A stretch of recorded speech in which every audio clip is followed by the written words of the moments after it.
something interesting about all distilleries, they are located near water. And for the state of Tennessee, it has to be natural spring water. So I'm here at Jack Daniel's right here, but I'm over by Uncle Nearest. He also had a stream close by. And this is one of the major ingredients for making good whiskey.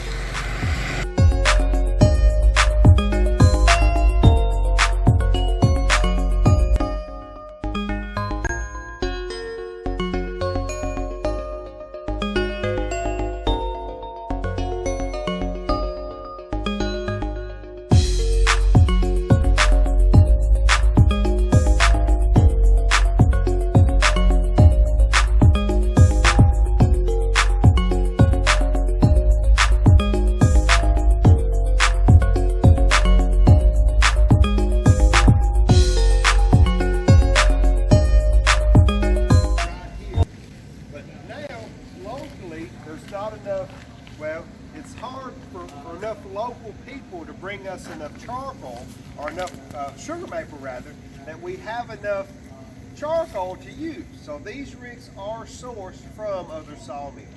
These other sawmills still fairly regional. The furthest one away may be 75 miles away, but they're supplying furniture makers with maple, and we're actually buying scrap from them.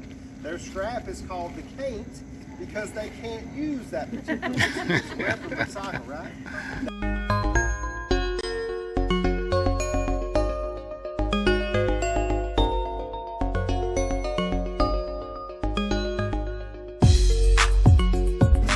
So this puts Jack, he's not even a teenager, he has come to live with Dan there on his farm. Now, Dan's a businessman. He owns a farm, he owns a hardware store. There's a still to supply that hardware store with whiskey, and he's a Lutheran minister. So of course when Jack comes to live there, Jack does take a lot of interest in the still. He is very curious about making whiskey. Now this is before the Civil War and before emancipation. So Dan had an enslaved man named Master Nearest Green over to watching care of that still. So when Jack comes in and learns to make whiskey, it's Nearest that has a lot to do in Jack's education, in his lifelong passion for making whiskey. The Civil War, emancipation, Jack will then hire Nearest as a free man, and they'll make whiskey together there on Dan's farm. So we do give Nearest credit for being our very first head distiller. This is, wow.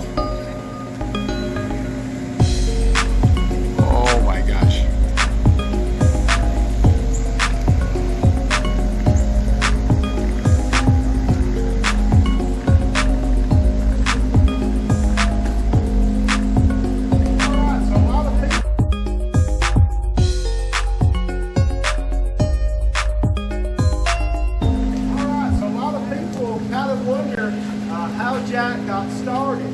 Well, actually, Jack had a lot of help from Dan's congregation. Remember, Dan's the Lutheran minister, so his congregation comes to him and says, Dan, we don't like that you're working for the Holy Spirit on Sundays and then making whiskey every Monday. You need to make a choice here.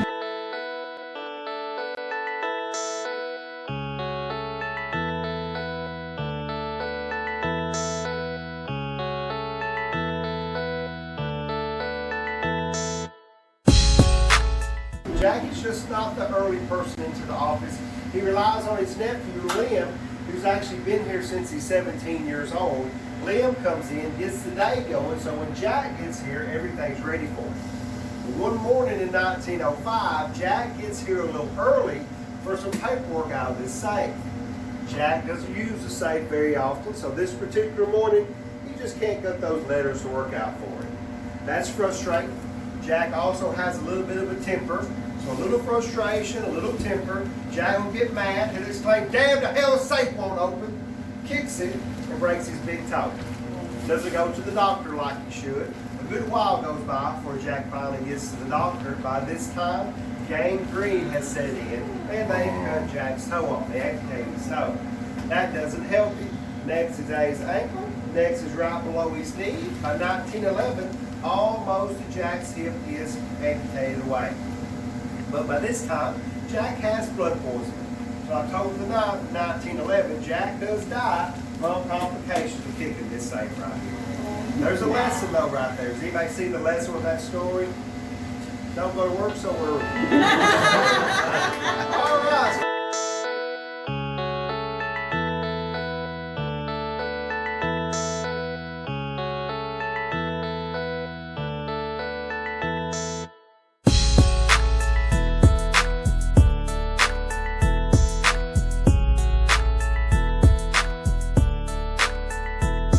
I want to talk a little bit about the different processes, but I want us to all taste together because there's some very subtle key aromas and subtle flavors that come through. I kind of want to try to point those out.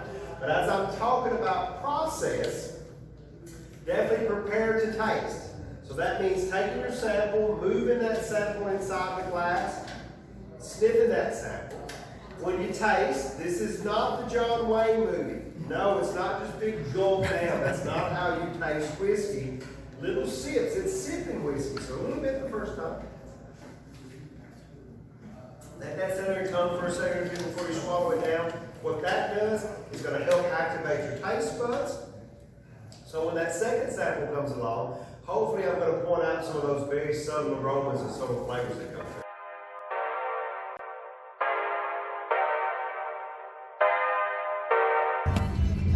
Wow, what a great day visiting whiskey distilleries here in Tennessee. Great time. Thank you for joining us here at New Roads.